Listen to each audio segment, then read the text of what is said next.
Eh bien, salut à toi Darknote, ici Machikouli pour une nouvelle vidéo. J'espère que tu vas bien et que tout se passe bien dans ta petite vie et dans tes petites lectures, comme d'habitude.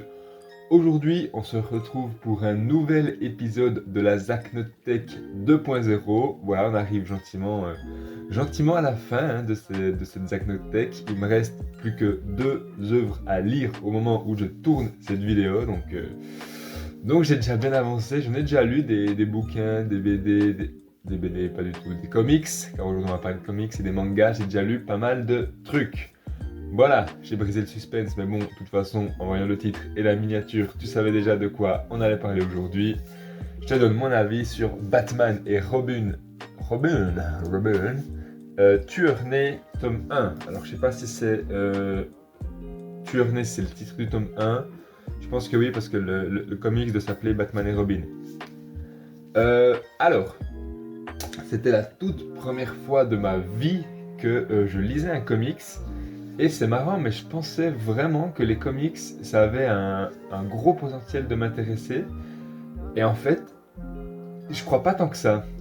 L'histoire était bien. Enfin, c'est une histoire assez classique. Je sais pas si tu t'en souviens, vu que comme tu me l'avais dit, ça fait très très longtemps que tu l'as lu. Mais grosso modo, ben, c'est Robin, là, lui, qui s'appelle Damian, et pas Damian, mais ça m'a fait un peu penser à ça, qui est en fait le fils de Bruce Wayne, qui devient un Robin, le troisième ou quatrième, je crois. Et il y a un méchant qui arrive et qui essaye de forcer Robin à tuer les gens, ce qui est contraire à l'idéologie de Batman. Donc voilà, ils arrivent à capturer ce méchant, à l'arrêter, puis finalement Robin à la fin il bute ce méchant. Donc voilà, les principes ne sont pas les mêmes entre le père et le fils, mais c'est une histoire très cliché de le père qui comprend pas son fils, le fils qui comprend pas son père, et puis ils se foutent sur la gueule, et puis après ils se séparent parce qu'ils se comprennent vraiment plus. Enfin voilà, ça c'est très cliché, mais bref. Et en fait je pensais que j'allais être attiré par les dessins, par l'esthétique globale. Et c'est vrai que c'est bien dessiné, mais je sais pas, j'ai l'impression que ouais, ça me parle pas. Les couleurs, les machins, les. C'est très beau, tu vois, mais ouais, je pense que je suis pas hyper ouvert au style en fait de dessin. Peut-être c'est ça. Je sais pas. Il y a un truc qui me dérange dans le dessin, tu vois.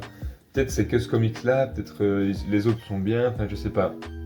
Mais j'ai été très très content de le lire. Voilà, l'histoire, bah, comme je dis, c'est pas non plus ouf et les dessins sont pas incroyables. Mais ça m'a fait une bonne expérience. Et le truc, en fait, avec les comics, c'est que il y a un peu, de mon point de vue, ce truc très cliché des super-héros hommes qui n'ont pas d'émotion, qui sont animés uniquement par la vengeance ou par la colère, qui...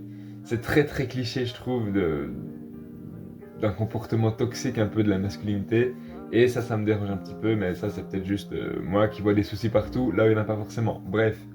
Mais ouais, un autre souci avec les comics, c'est qu'en fait, il y en a une pellée. Et là, j'ai l'impression que c'est le tome 1, mais il parlait de personnages qui sont dans d'autres comics de Batman et que du coup, je connais pas forcément. Donc, je me dis, si un jour j'ai envie de commencer les comics, il faudrait que je commence, genre, soit au tout début, ou soit, parce que dans les comics, en plus, il me semble, il y a plusieurs dimensions alternatives, donc ouais, ça m'a l'air d'être un univers hyper vaste et un sacré merdier pour s'y retrouver, donc voilà, je pense que ça m'attire pas autant que ce que je pensais que ça allait m'attirer. Mais comme j'ai dit, très content de l'avoir lu. Ça, tu vois, typiquement, si t'achètes la suite un jour, je sais pas combien il y a de tomes, j'ai l'impression qu'il y en a au moins deux ou trois. Euh, mais ça, si t'achètes la suite un jour, bah pourquoi pas les lire pour ma part, tu vois, parce que j'ai quand même bien été pris dedans. Ça m'a pris quoi, deux soirs, je crois. Je lisais pas ça dans le train, forcément vu la taille du truc. Mais ouais, en deux ou trois fois, je l'ai bazardé, donc ça se lit assez vite. Et voilà, sinon Alfred, toujours autant grotesque, hein, quel que soit le support, jeu vidéo, film ou bah, maintenant comics. Alfred, il est toujours incroyable. Je trouve que c'est un personnage que j'aime vraiment beaucoup, qui est dédié à vraiment, il est dédié à son maître. Et ça, c'est le type de personnage que j'adore. Parce qu'il lui a dédié, mais en même temps, il ose lui rentrer dedans un peu à certains moments, en mode « Ah, là, l'éducation, c'est de la merde, Bruce, vas-y, reprends-toi ». Donc ouais, j'aime beaucoup Alfred. Et puis voilà, je crois que c'est plus ou moins tout ce que j'avais à dire. Donc, ce n'est pas un coup de cœur, mais j'ai adoré l'expérience de lire un comics et l'histoire finalement n'est pas non plus à chier. Ça tient. Voilà, on arrive à la fin de cet épisode de la Zacnotech. N'hésite pas à me donner ton avis en commentaire. N'hésite pas à me dire si tu te souviens de ce comics ou pas, si tu te souviens un peu de l'histoire ou pas. Si tu as l'intention soit d'acheter la suite, soit d'acheter d'autres comics, est-ce que c'est quelque chose qui toi te parle?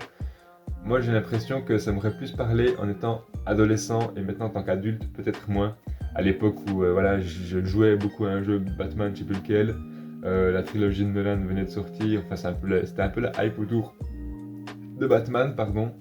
Donc peut-être à ce moment-là, j'aurais dû me plonger dans les comics, mais maintenant j'ai l'impression que pour moi c'est trop tard et je n'arriverai pas à prendre le train de la hype. Voilà, n'hésite pas à lâcher un petit pouce bleu, ça fait toujours plaisir. Et quant à moi, j'ai plus qu'à te souhaiter une bonne fin de journée, une bonne fin de soirée, une bonne nuit, de très bonnes lectures. J'ai hâte de voir un peu tout ce que tu me réserves comme vidéo. Et je te dis à la semaine prochaine pour une nouvelle vidéo. Allez, double ciao!